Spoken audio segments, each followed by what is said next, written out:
Oui. Alors avec Pascal, on va vous présenter ce Zoom qui est sur le sujet des attestations OETH. Donc on va se présenter rapidement. Donc moi je suis Viviane Tichit, chargée de mission pour l'UNEA sur les régions Occitanie, PACA et Corse. Et Pascal, à Pascal toi. Audou, donc moi je suis chargée de mission sur les régions Hauts-de-France et Normandie. Alors je vous propose de démarrer directement ce Zoom. On a encore des personnes qui se connectent, mais je pense que on va quand même démarrer pour respecter le timing. Donc je démarre par une petite présentation du programme de notre Zoom. On aura une présentation en 4 temps. Le premier temps sera consacré à un rappel réglementaire. Donc, on va vous rappeler un peu le cadre juridique qui définit les modalités d'attestation que vous allez devoir délivrer auprès de vos clients. On fera en deuxième point un zoom sur les attestations qui doivent être délivrées par les entreprises adaptées auprès de leurs clients. Ensuite, un petit zoom sur les attestations qui doivent être délivrées par les entreprises adaptées de travail temporaire, qui ont une attestation bien spécifique. Et bien sûr, on a un temps de questions-réponses avec vous. N'hésitez pas à poser vos questions dans le chat. Viviane et moi animons ce Zoom en présence d'une collègue, Maïtena, que vous voyez apparaître peut-être sur votre écran, qui pourra également échanger avec vous directement dans le chat ou nous faire remonter à l'oral les questions qui sont posées durant nos interventions. Je voulais aussi préciser que le Zoom ne rentrera pas dans les détails des modalités de calcul des contributions liées à l'OETH. Alors, c'est vrai que les calculs sont assez complexes pour vos clients. On a une formation qui est spécifique, dédiée sur le sujet dans le cadre de l'Académie UNEA. On vous en reparlera en fin de réunion. L'objectif là, c'est vraiment d'axer les interventions sur les attestations que vous allez devoir délivrer à partir du mois de janvier. Petite précision également, le Zoom est filmé, est enregistré comme habituellement, donc celui qui ne veut pas apparaître sur l'enregistrement peut couper sa caméra. On démarre par un rappel réglementaire.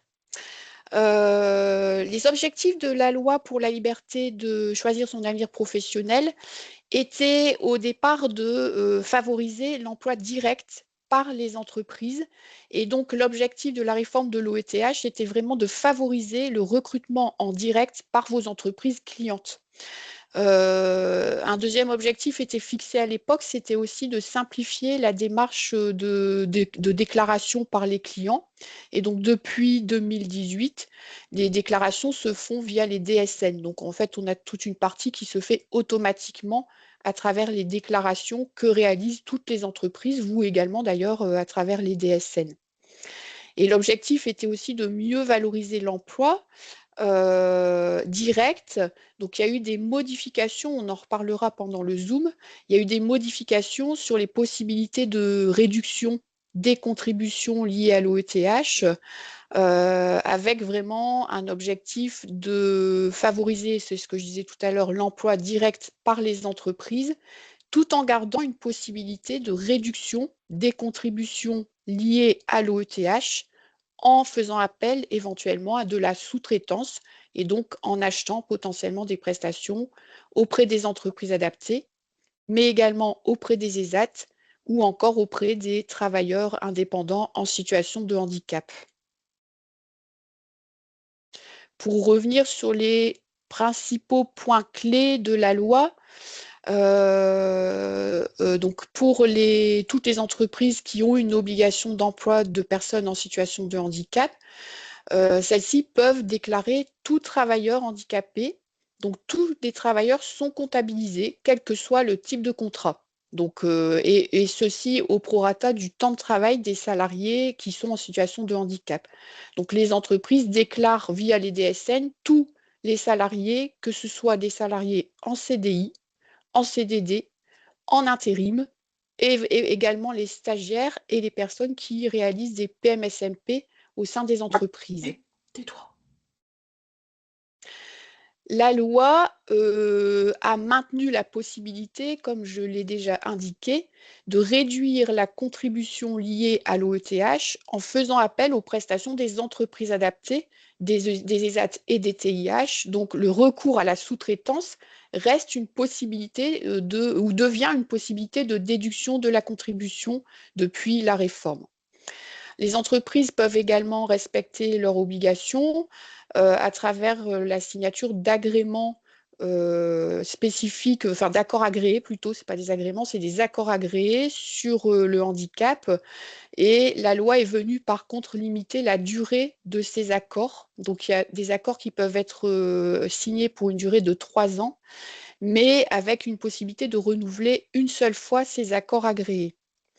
Alors d'ailleurs, le sujet est d'actualité puisque certains accords de branche arrivent à échéance à la fin de l'année 2025 et donc toutes les entreprises qui sont concernées par ces branches devront mettre en place des actions pour respecter l'obligation d'emploi de personnes en situation de handicap à hauteur de 6%. Donc, alors par exemple, pour information, l'année prochaine, la branche du médicament va arriver, enfin l'accord de la branche médicament va arriver à échéance et donc toutes les entreprises de l'industrie du médicament devront mettre en place des actions pour respecter leurs obligations. On a également, je pense, la branche donc plutôt du médico-social qui a un accord qui arrive à échéance l'année prochaine et donc avec des actions qui devront être déployées par toutes les structures qui dépendent de cette branche pour respecter leurs obligations. Donc en fait, cette nouveauté aura quand même potentiellement un impact puisque ça peut déclencher des demandes de prestations par des entreprises qui appartiennent aux branches dont les accords arrivent à échéance l'année prochaine. Une petite modification aussi cette année. On avait auparavant 6 dépenses déductibles en complément des achats auprès des entreprises adaptées ou des ESAT. On avait aussi une liste de dépenses déductibles. Il y en avait 6, on les listera tout à l'heure. Et ce nombre de dépenses déductibles passe au nombre de 3. Donc, on vous précisera un petit peu cette petite modification qui a aussi un impact potentiel sur les achats pour l'année prochaine, notamment lié à une incompréhension de vos clients sur les évolutions. Ce qui avait changé aussi au moment de la réforme, c'est que désormais, la déclaration se fait à l'échelle de l'entreprise. Donc, quel que soit le nombre d'établissements, en tout cas, ça se déclare au niveau de l'entreprise. Si auparavant, en fait, on découpait les entreprises en petits établissements qui échappaient à l'obligation parce qu'elles étaient à moins de 20, les établissements étaient à moins de 20 salariés, aujourd'hui, comme on prend en compte l'effectif de l'ensemble des établissements, bah, de fait, les entreprises deviennent assujetties à l'obligation. Et enfin, on avait aussi l'obligation pour toutes les entreprises de 250 salariés de nommer un référent handicap. Donc ça, c'était aussi une mesure qui avait été déclinée dans le cadre de la réforme de l'OETH de 2018. Donc, j'ai indiqué que les achats auprès des entreprises adaptées restent bien une possibilité pour les entreprises clientes de réduire leurs contributions liées à l'OETH. Donc ça a été bien réaffirmé dans le cadre de l'article L5212-10-1 du Code du travail. Viviane reviendra, je pense, sur les différents articles. On vous redonnera un petit peu la liste des différents articles du Code du travail qui précisent toutes les dimensions de l'OETH. Mais donc là, cet article rappelle bien que les achats auprès des entreprises adaptées sont un moyen de réduire les contributions liées à l'OETH.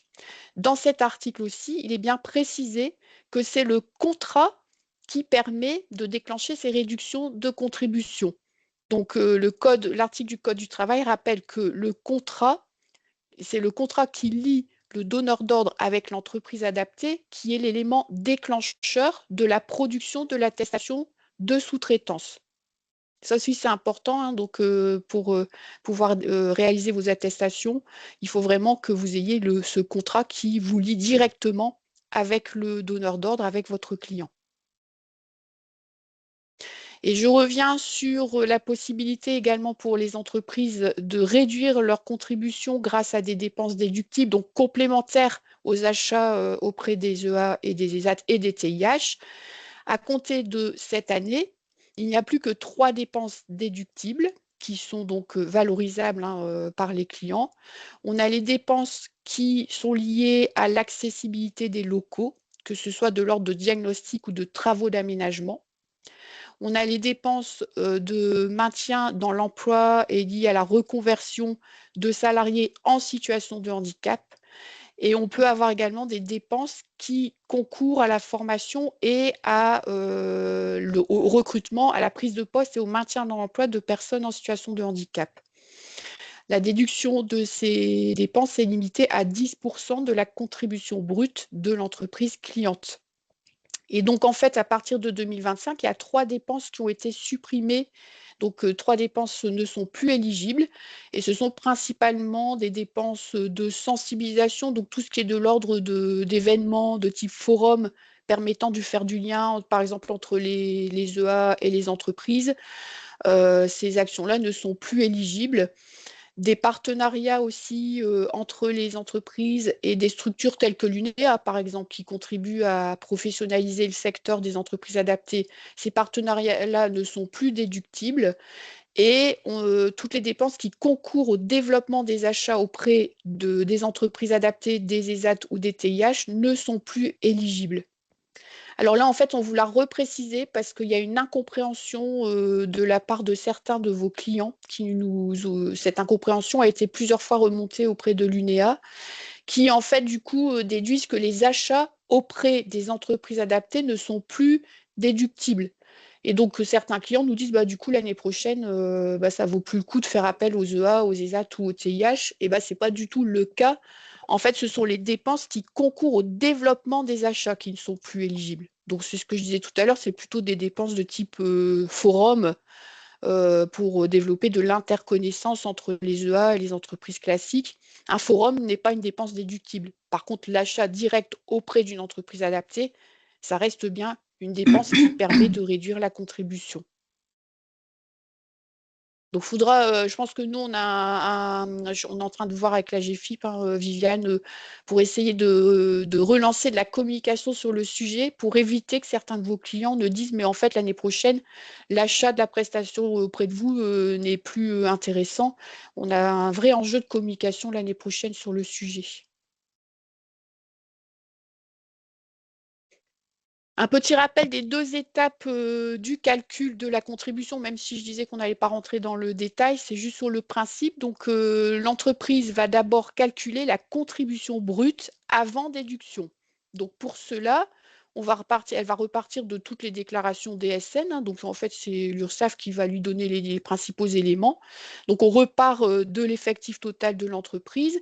L'entreprise déclare également tous les salariés qu'elle a recrutés en situation de handicap, quel que soit le statut, y compris, on le disait tout à l'heure, les salariés intérimaires, les salariés qui font des stages au sein des entreprises. Donc, à partir de ces effectifs, l'entreprise calcule sa contribution brute. À partir du moment où l'entreprise ne respecte pas 6% d'emplois directs, elle doit payer une contribution. Et donc, depuis la réforme, elle a la possibilité de réduire la contribution, soit à travers l'achat de prestations auprès des EA, des ESAT ou de travailleurs indépendants handicapés. Donc ça, c'est un premier moyen de réduire la contribution. Le deuxième moyen, donc, ce sont les dépenses déductibles que je viens d'évoquer. Donc, on a une liste de 3 dépenses déductibles qui peuvent venir réduire la contribution à hauteur maximum de 10%. Et ensuite aussi, les entreprises peuvent déclarer des emplois, ce qu'on appelle les ECAP, ce sont en fait des salariés qui exercent des métiers sur lesquels on considère qu'il est difficile de recruter des personnes en situation de handicap. Donc, il y a une liste officielle en fait d'emplois qui permettent de réduire les 6%, l'objectif de 6% du fait des spécificités de certains métiers. Donc, en partant de la contribution brute, l'entreprise va pouvoir déduire une partie des achats auprès des EA, une partie des dépenses déductibles qu'on a évoquées tout à l'heure. Elle peut déclarer également les salariés qui sont ECAP et elle va pouvoir déduire en fait quel est le montant restant à payer, donc ce qu'on appelle la contribution nette après déduction. On a barré sur le support là avant écrêtement, parce qu'en fait, entre le moment de la réforme et aujourd'hui, pour pouvoir faire en sorte que les entreprises n'aient pas une augmentation trop importante de leur contribution. Il y avait un système d'écrêtement qui était mis en place jusqu'à cette année.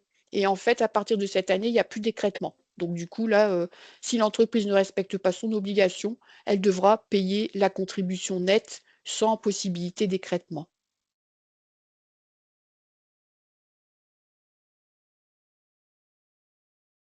Donc, on va Alors maintenant, rentrer, hmm, Viviane, plus spécifiquement dans les différents paramètres de valorisation de la sous-traitance. Maïtena, si jamais tu as des questions liées à la première partie de l'intervention, n'hésite pas, sinon on peut continuer.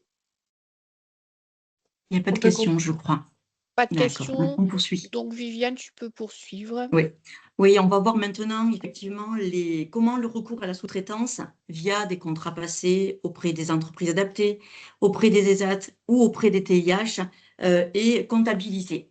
Et donc, il y a trois paramètres du volet sous-traitance qui sont importants à comprendre. Le premier paramètre, c'est le périmètre de l'assiette, autrement dit le chiffre d'affaires utile. Ensuite, on a le niveau de valorisation, qui est, lui, à 30% du chiffre d'affaires utile. Et après, le troisième, enfin, le plafond de valorisation, qui est à 50 ou 75% selon le taux d'emploi des entreprises. On va tout d'abord rentrer dans le détail du premier paramètre, qui est le chiffre d'affaires utile. Alors, c'est le périmètre de l'assiette. Pour calculer ce périmètre, on doit partir du prix hors taxe des fournitures, travaux, prestations figurant au contrat. C'est important, comme l'a dit Pascal tout à l'heure. On part de ce qui est inscrit dans le contrat, auquel on va enlever les frais de vente et de commercialisation, les consommations intermédiaires, les coûts de sous-traitance, les coûts de matières premières, produits et matériaux. Et donc, on va obtenir le chiffre d'affaires utile. Donc ça, c'est un premier travail, c'est votre travail à vous, hein, d'arriver à enlever tous ces frais annexes pour ne garder que le coût de la main-d'œuvre. Ça, c'est le premier paramètre. Le deuxième paramètre, on est sur le niveau de valorisation. Et donc là, on va aller chercher uniquement 30% du chiffre d'affaires utile qui va pouvoir être valorisé auprès de vos entreprises clientes. S'il n'y a pas de questions, on continue sur le troisième paramètre du coup. Et le troisième paramètre, c'est le plafond de valorisation. Et donc, pour ce plafond, selon le taux d'emploi, le plafond de valorisation va être différent. Lorsque le taux d'emploi de l'entreprise est inférieur à 3%, le montant déductible est plafonné à 50% du montant de la contribution brute avant déduction. Et s'il est supérieur à 3%, le montant déductible est plafonné dans ce cas à 75% de la contribution brute. Autrement dit, plus l'entreprise emploie des personnes en situation de handicap et plus elle peut valoriser la sous-traitance avec vous.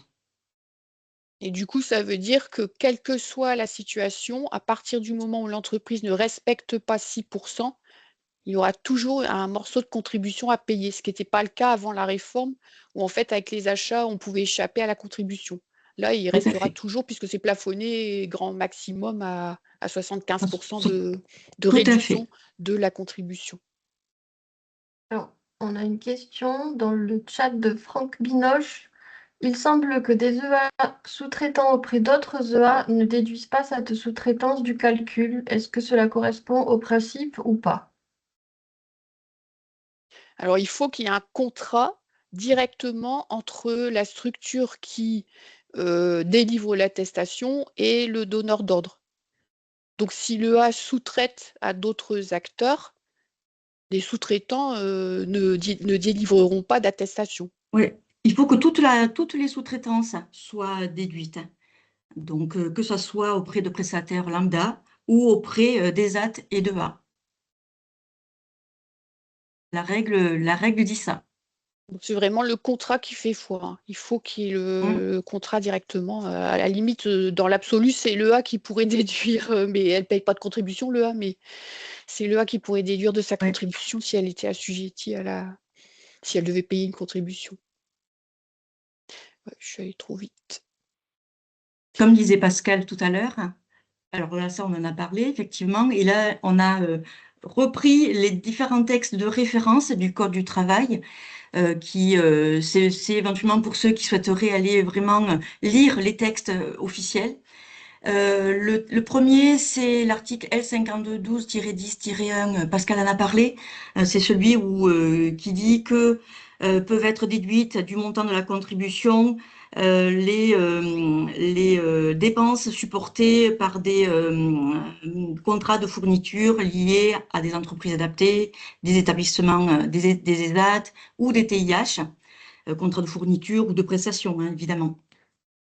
Le deuxième, c'est l'article D5212-7. Celui-là, il indique les échéances et le contenu des attestations. On va le voir un peu plus tard. Le troisième, c'est le D5212-8. Ça concerne les échéances de déclaration URSSAF. Et enfin, le D5212-22 reprend le niveau et les plafonds de valorisation, ce dont on vient de parler. J'en dis pas plus au niveau des articles, hein, on pourra éventuellement, vous pourrez aller les voir et les relire de façon plus précise. Alors, j'en profite, on a 2 questions dans le chat. Est-ce que les devis peuvent faire office de contrat? Est-ce que les devis peuvent faire office de contrat? Alors oui. D'ailleurs, c'est indiqué dans ce slide-là. Donc je reviens là-dessus. On avait bien indiqué, donc le contrat, donc c'est le document qui fait foi, et donc par contrat, c'est soit un contrat, soit la commande, soit le devis accepté, donc devis signé. Donc le devis doit fonctionner, ouais. Et on a Barbara Choteau qui demande si on ajoute les 10% avec les 3 cas présentés, on arrive à max 85% de possibilité de déduction. Ouais. Donc on peut effectivement du coup aller les 75%, c'est vraiment le plafond avec les achats auprès des prestataires EA, ESAT ou TIH. Et par contre, effectivement, on peut rajouter jusqu'à 10% grâce aux dépenses déductibles si on rentre bien dans les critères des dépenses déductibles. Et si l'entreprise a un taux d'emploi supérieur à 3%. Et ouais, donc ouais, là, je parlais des 75, donc c'est Oui, si l'entreprise a un taux d'emploi supérieur à effectivement à 3%. 3%. Ouais. Donc en tout cas, c'est sûr qu'elle peut aller, dans l'absolu, il y a des cas de figure où on peut Mm. aller jusqu'à 85%. 85%. Oui, Ouais, c'est ça. Ouais, c'est ça. J'ai eu un doute d'un seul coup. Est-ce que les formations des salariés TH des EA peuvent être déduites dans les 10%? Non, plus maintenant. et non. En fait, vraiment, ce qu'il faut avoir en tête, c'est que sur les dépenses déductibles, les 3 dépenses déductibles, ces dépenses doivent contribuer à l'emploi direct de personnes en situation de handicap dans les entreprises. Donc, c'est vraiment des dépenses qui permettent d'aménager des locaux pour Mm. permettre l'accessibilité ou des dépenses qui permettent de favoriser le recrutement et l'intégration de personnes en situation de handicap. Donc, des formations de collaborateurs dans les entreprises classiques en vue de l'intégration d'un salarié en situation de handicap. Imaginons par exemple que vous accompagnez un salarié en CDD tremplin et avec un objectif de recrutement dans une Merci. entreprise classique. Éventuellement, l'EA peut proposer des actions de sensibilisation et de formation des futurs collègues de ce salarié pour favoriser l'intégration durable dans l'emploi. Ces actions de formation permettent vraiment d'assurer une intégration et le recrutement et l'intégration d'une personne en situation de handicap dans l'entreprise. Par contre, les formations de salariés dans l'EA ou même des dirigeants d'entreprises adaptées, Mm. ce ne sont plus des actions éligibles aujourd'hui pour réduire la contribution. Donc celui-là, on Est-ce l'avait vu. Ouais, vas-y, il y en a J'ai encore. encore une Maïté, question. Est-ce que le montant hors taxe avant déduction doit correspondre au montant encaissé par l'entreprise adaptée? Au Oui, montant encaissé, bah, là, je comprends pas bien la question. Bah ouais, de fait, oui, ben enfin, oui, en tout cas, l'entreprise peut encaisser un montant plus important, puisque elle peut facturer d'autres choses dans les prestations de services.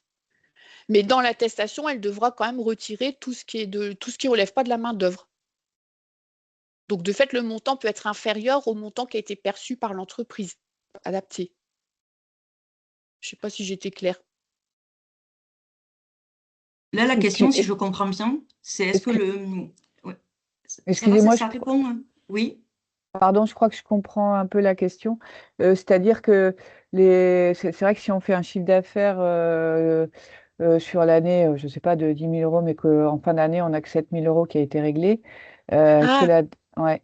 Enfin, moi, je le vois comme ça, mais d'ailleurs, est-ce qu'on doit faire l'attestation sur les 7 000 ou sur les 10 000? oui. Que ouais, sur ce alors, qui a été ouais, réglé. c'est ça. Oui, Il c'est faut, ça, hein. on Mm. en Ouais. reparlera, mais il faut vraiment que la prestation ait été réglée avant le 31 décembre.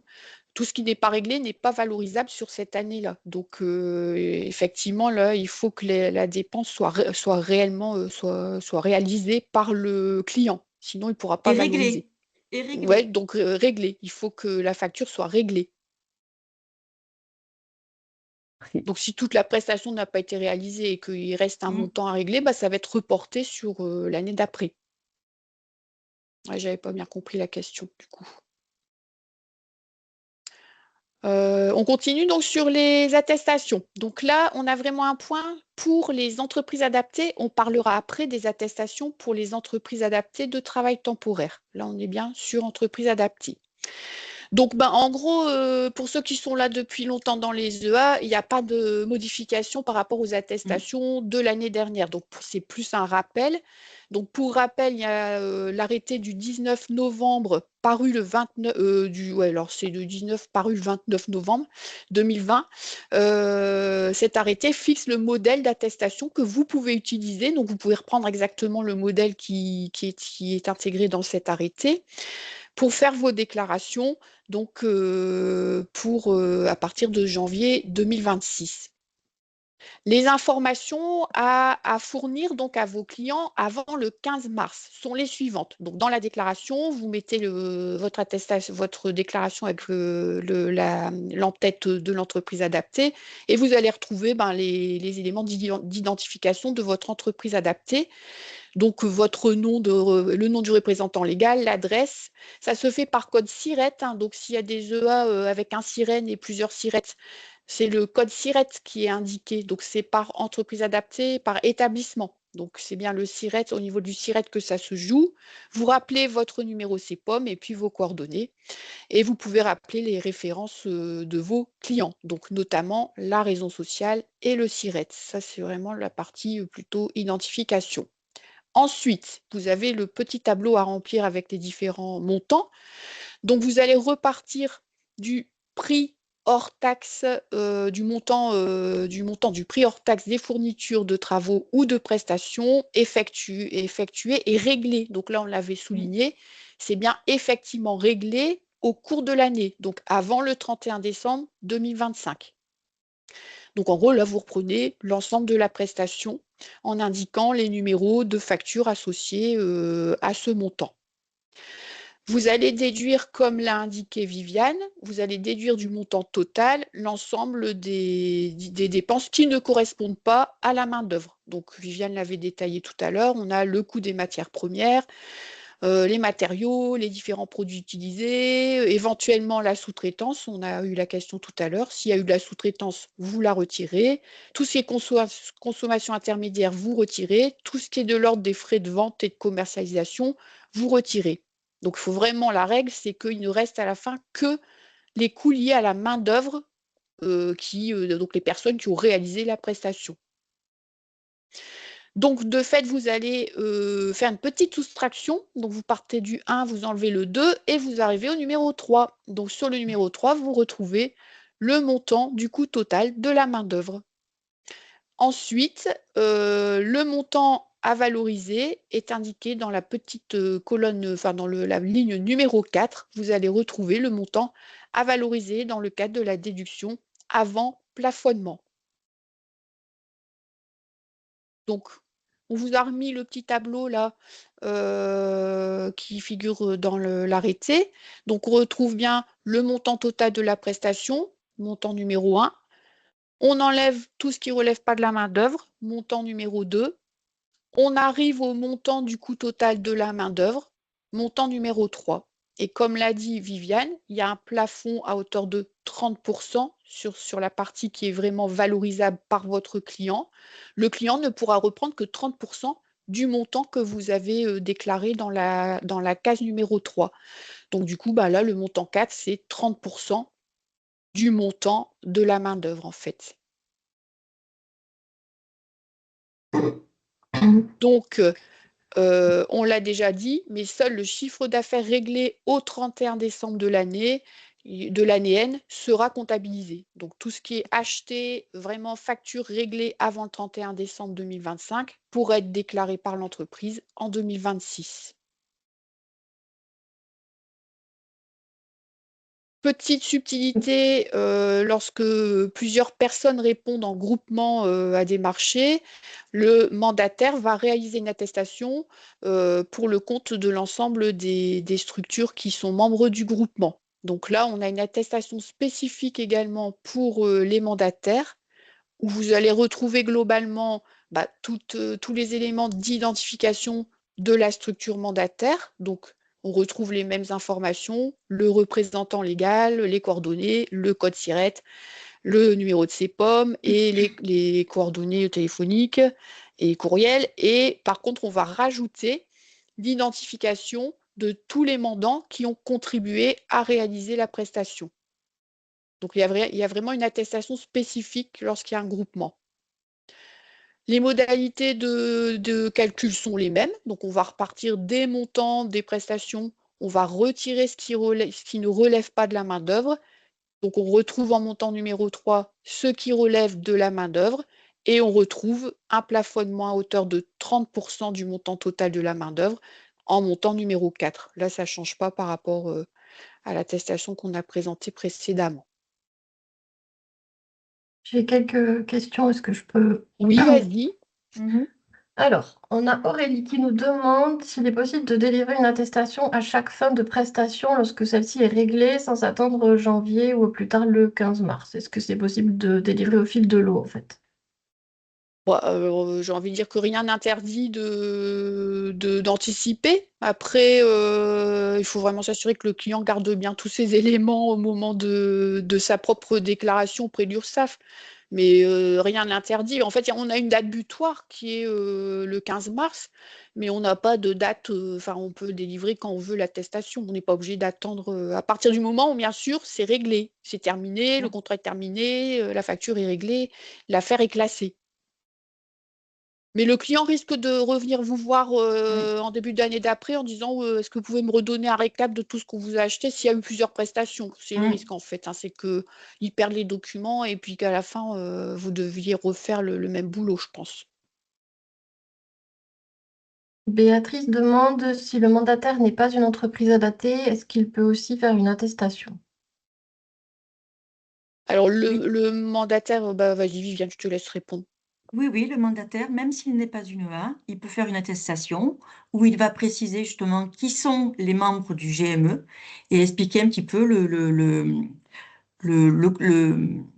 la répartition par entreprise adaptée, et ESAT ou TIH selon le cas, évidemment.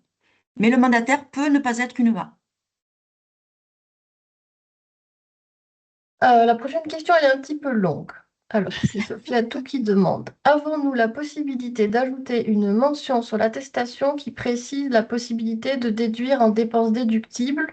En effet, sur nos prestations de sensibilisation, le client a davantage intérêt à déclarer ses prestations dans les dépenses déductibles, souvent déduites à 100% dans la limite des 10% de la contribution brute, Ouais. plutôt qu'en achat au secteur travail protégé adapté, où seule la valeur EA correspondant à 30% du coût de la main-d'œuvre est prise en compte.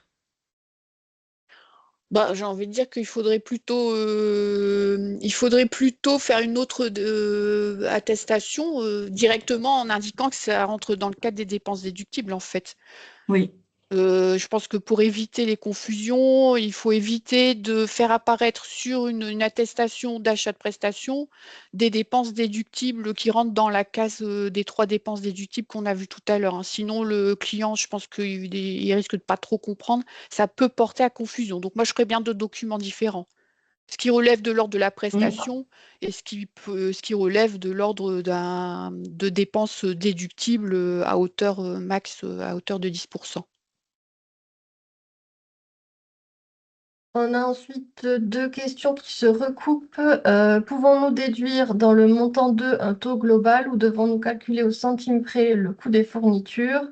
Et quelqu'un qui nous dit aussi que pour une prestation espace vert, c'est pas évident de calculer le coût exact des fournitures en termes d'essence ou d'usure du matériel.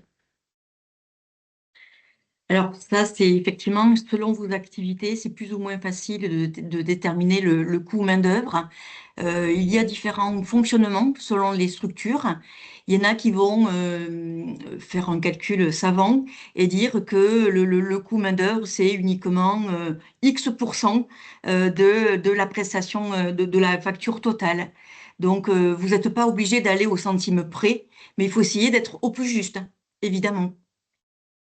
Je ne sais pas si j'ai répondu suffisamment assez précisément. Le modèle de déclaration, est-ce qu'on pourra l'envoyer en même temps que les supports et le replay? Bien sûr, bien sûr. Oui, Oui, oui, on enverra les modèles. On oui, a d'ailleurs un guide de l'UNEA qui reprend oui. le modèle, donc on le renverra bien sûr avec le support. Dernière question, les années antérieures, les attestations étaient sur la base du numéro de sirène de notre client et maintenant en fonction du numéro de SIRET. Est-ce vraiment le cas? Donc maintenant, effectivement, tout se joue au niveau des sirettes. Oui.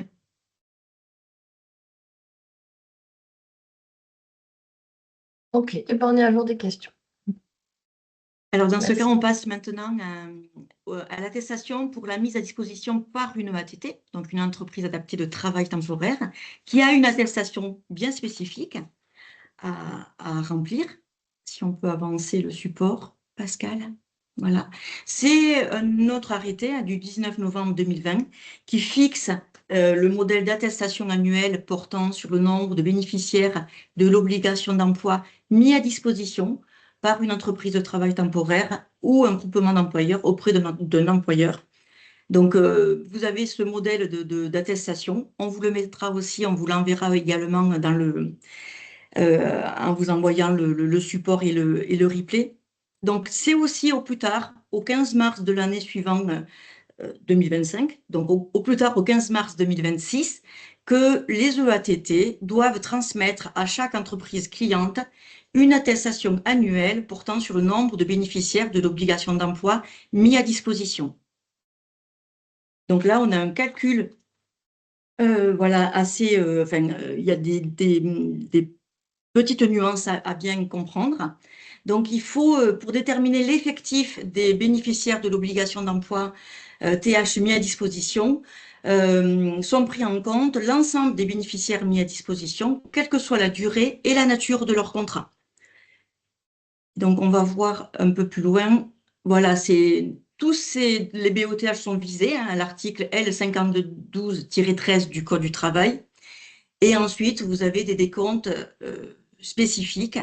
On ne va pas tous les lister, hein, mais par exemple, ce qui est important pour le ATT, c'est que les bénéficiaires de l'obligation d'emploi des plus de 50 ans sont valorisés en multipliant leur valeur par 1,5.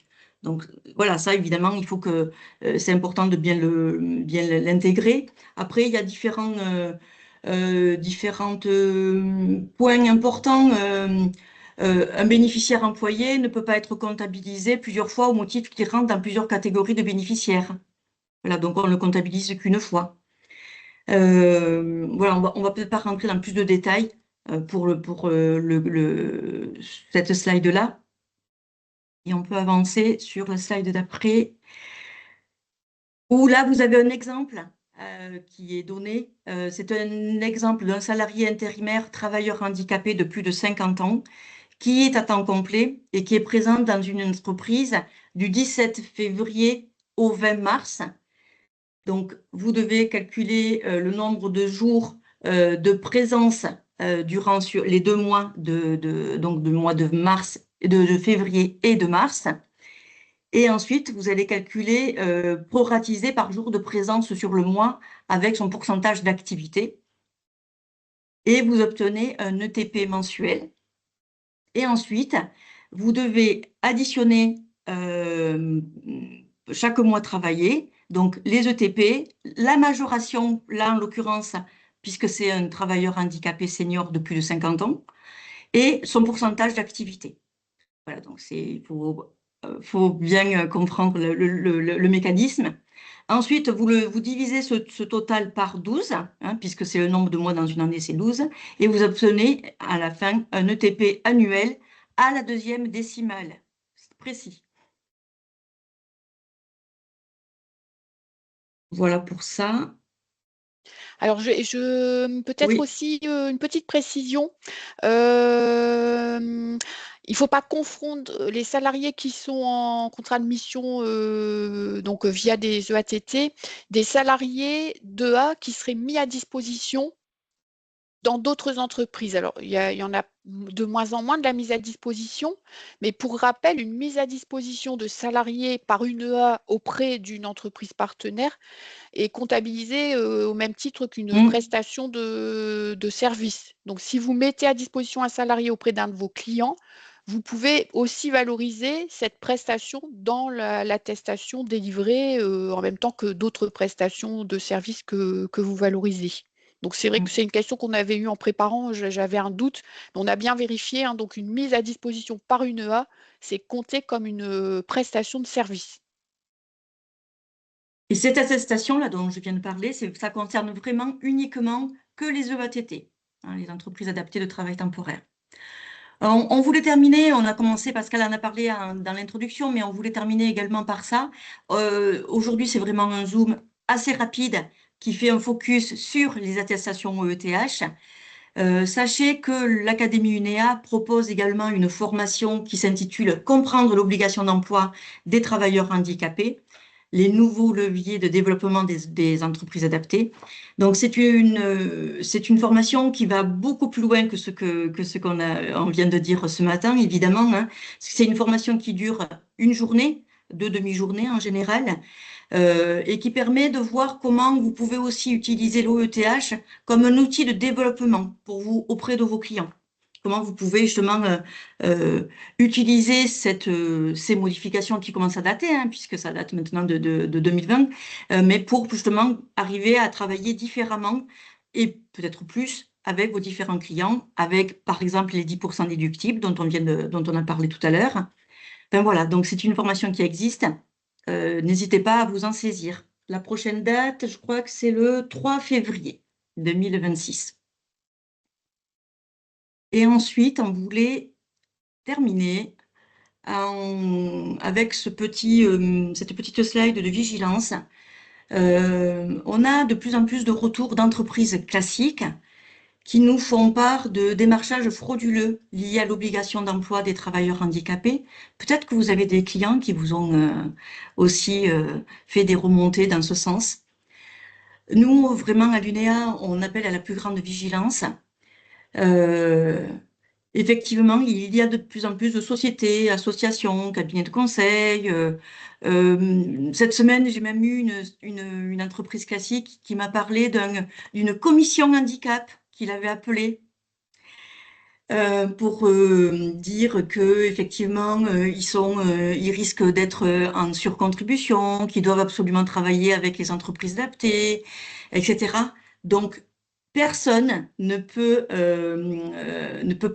prétendre agir au nom de l'URSSAF, hein, pour obtenir ces informations. Il n'y a que les URSSAF qui sont habilités à calculer les effectifs des travailleurs handicapés à partir des déclarations mensuelles de DSN. Donc, on dit vraiment vigilance. N'hésitez pas aussi à informer vos clients de cette recrudescence d'appels frauduleux. Il y en a de plus en plus. On a quand même cette impression. En tout cas, nous sommes de plus en plus contactés. Les clients, ils peuvent aussi faire des signalements hein, auprès de la DGCCRF. On vous a mis le lien sur cette slide. Il ne faut pas hésiter à le faire. Ça permet aussi peut-être de nettoyer un petit peu sur auprès des sociétés qui utilisent des fonctionnements un petit peu différents et pas très honnêtes. On voulait terminer sur cette note-là. Et est-ce qu'il y reste des questions? Voilà, une question qui vient d'arriver. Y a-t-il un plafond en pourcentage du montant... Voilà, pardon, ça. Y a-t-il un plafond en pourcentage du montant de déduction des coûts de matière dans le montant 2 dans l'attestation? Il n'y a pas du tout de Non. règles Non. sur les modalités de calcul. Donc, c'est vrai que chaque entreprise a sa propre modalité de calcul. Donc, il n'y a pas de plafond et pas de plancher. Le tout, c'est effectivement d'essayer d'être le plus réaliste possible. Mais c'est vrai que parfois, c'est vraiment on fait du prorata. Enfin, on essaye vraiment d'affecter comme on peut. Mais non, il n'y a pas du tout de règles. Et donc, on a Sylvie qui demande si les pourcentages de main-d'œuvre appliqués peuvent faire l'objet d'un contrôle et si oui, par qui? Et Elena qui témoigne qu'ils ont fait l'objet d'un contrôle DGCOPOP. Bah, je pense il faut avouer qu'à ce jour, les contrôles ne sont pas très fréquents. Ceci dit, maintenant, comme quand même l'URSSAF a récupéré la compétence sur la récupération des fonds, et donc c'est quand même elle qui est susceptible de contrôler. En fait, l'URSSAF, ils ont quand même plus de moyens de contrôle. Donc, je pense qu'éventuellement, à un moment donné, si on voit qu'il y a des abus, l'URSSAF est susceptible de venir contrôler la façon dont les calculs sont faits. Mais c'est vrai qu'aujourd'hui, il n'y a pas pas de contrôle, faut être clair, hein. Est-ce que la marge réalisée sur une prestation de service doit-elle être déduite de l'assiette initiale?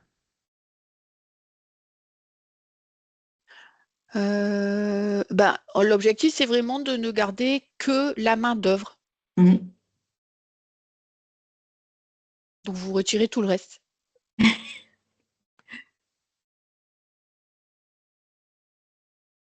Alors, la DG Coopop, je ne sais pas ce que c'est. Je ne sais pas si c'est la direction de la répression des fraudes ou c'est encore autre chose. Je ne connais pas, moi, la DG Coopop.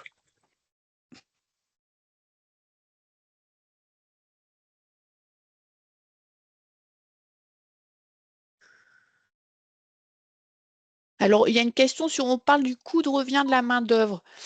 Qu'est-ce que vous mettez derrière le coût de revient de la main-d'œuvre? On met vraiment le coût lié à la main-d'œuvre, donc les charges, salaires, charges. Direction générale de la cohésion et des populations. D'accord. Ben alors là, et eux, ils sont susceptibles de contrôler. C'est un D'accord. service Ah qui oui. encadre l'inspection du Ouais, travail, les d'accord, c'est fraudes. inspection de travail, ok. Oh, bah alors, ouais, nous, on n'arrive pas trop à faire bouger les inspections du travail par Ouais. rapport aux entreprises frauduleuses pour l'instant. On essaiera de reprendre le question-réponse. Je pense que Véronique, habituellement, on reprend les questions-réponses, hein, on vous rediffusera le support, donc les modèles d'attestation, ainsi que les questions-réponses, un petit récapitulatif des questions-réponses. On essaie peut-être de vraiment vous repréciser ce qu'on entend par les coûts de main-d'œuvre, parce que je vois qu'il y a quand même des questions là-dessus. Est-ce qu'il est possible entreprise On a une dernière question, oui. Est-ce qu'il est possible pour l'entreprise cliente d'être exonérée de la contribution AGFIP avec un partenariat avec une EA? Exemple, les 30% valorisables couvrent la totalité de la contribution. Non, pour être vraiment exonéré de la contribution, et c'est par l'emploi direct. Uniquement. Voilà, c'est uniquement avec l'emploi direct qu'on pourra être exonéré totalement l'entreprise cliente. Dans tous les cas, il y a un plafond qui s'applique, ce qu'on disait tout à l'heure le plafond de 50 ou de 75%. Donc, dans tous les cas, si l'entreprise ne respecte pas son obligation de 6% d'emploi direct, elle aura une contribution à payer. Même en faisant des partenariats avec les EA, en rajoutant des dépenses déductibles, il y aura toujours un restant à payer à condition, si il n'y a pas de respect de l'obligation des 6%. C'est pour ça qu'on disait en introduction que la loi vraiment avait pour objectif de favoriser l'emploi direct et non pas la possibilité de respecter son obligation avec de l'emploi indirect, des actions de sensibilisation, des forums. C'est vrai qu'avant, on arrivait à échapper à la contribution, mais maintenant, c'est plus possible. Il faut recruter directement des personnes à hauteur de 6% pour échapper à la contribution. Donc, s'il n'y a plus de questions, oui? Oui, j'ai une question directe au micro. Désolé, je n'arrive pas à écrire dans la conversation. Je suis bloqué. Est-ce que vous pourrez préciser vis-à-vis de la marge sur les prestations de services intellectuels? Salut Viviane. Bonjour Olivier. Mais on est vraiment sur le coût main-d'œuvre uniquement. Donc, Il faut C'est retirer la uniquement marge. le coût main-d'œuvre. il faut retirer Ouais, la c'est marge. uniquement le coût de main-d'œuvre. On Le doit coût. vraiment retirer tout le reste. Donc, s'il y a une marge, on enlève la marge. OK. Logiquement, il y a une marge, mais donc on enlève la marge. Merci. Donc, s'il n'y a plus de questions, je pense que Véronique a lancé la Oui. petite enquête de satisfaction. Vous avez dû voir apparaître sur votre écran, donc n'hésitez pas à répondre. Et comme on s'est engagé, on vous enverra les documents, le question-réponse, comme d'habitude. Véronique diffuse ça à l'ensemble des participants. Et bien sûr, les chargés de mission, Maïtena, Viviane, moi et les collègues des autres régions, nous restons à votre disposition pour répondre à des questions peut-être particulières. N'hésitez pas, normalement, vous avez nos coordonnées respectives. Et lorsque les chargés de mission n'arrivent pas à répondre, on a notre petit joker, c'est on appelle un ami, et notre ami, c'est Sébastien Citerne. Donc, on a toujours une réponse à vous apporter lorsqu'on est sollicité. En tout cas, on fait au mieux pour répondre à vos questionnements. Donc, s'il n'y a plus de questions, on va vous souhaiter une bonne journée, un bon week-end et on vous dit rendez-vous au prochain Zoom de l'UNEA. Merci à tous. Merci mesdames. Merci Bonne journée. beaucoup. Bonne journée. Bonne journée.